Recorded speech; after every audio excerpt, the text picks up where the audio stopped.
Peygamberimizin zamanında bir İbn Sayyad deyip bir Yahudi adam varmıştık.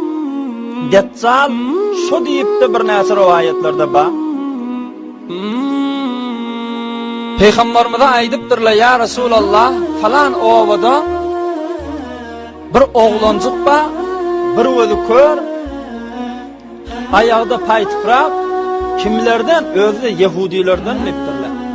Deccal Yahudilerin ardından turacak ha. Oğlum Peygamberimiz yörün bark göreyleyin şu Deccal olamasın neyim? Hazreti Ömer radıyallahu anh bilen bile gitti diye.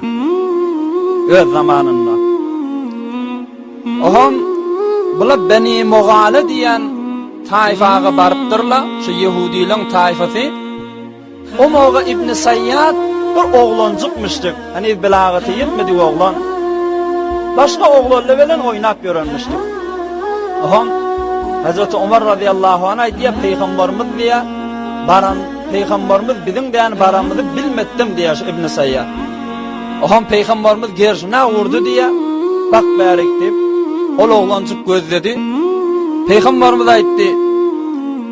Aya sen men diýeni peýgamberdigime şahadet berýärmi, boyun alýarmy dedi. İbn Sayyad aytdı, "Hawa" dedi.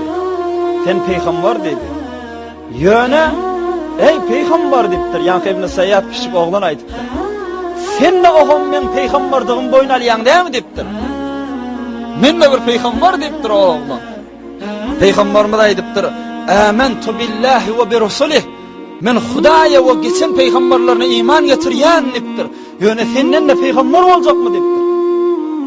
Aham şonna bir näçe gurrunla peýgamberimiz bilen ýanky oğlan edipdirler.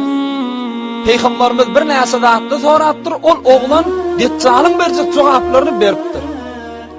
Aham peýgamberimiz hey wara qahar gelipdir muňa. Şonna ýanyna Umar radıyallahu anh bada.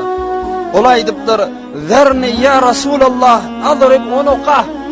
Ya Resulullah icazı versin, killetin keteynişilade dipdir. Öldürüp koyvereyinsin dipdir. Peygamberimiz aytıptır, yok dipdir. "İyyekun hofelen tusallid aleyh, ve illem yekunhu fela hayra leke fi."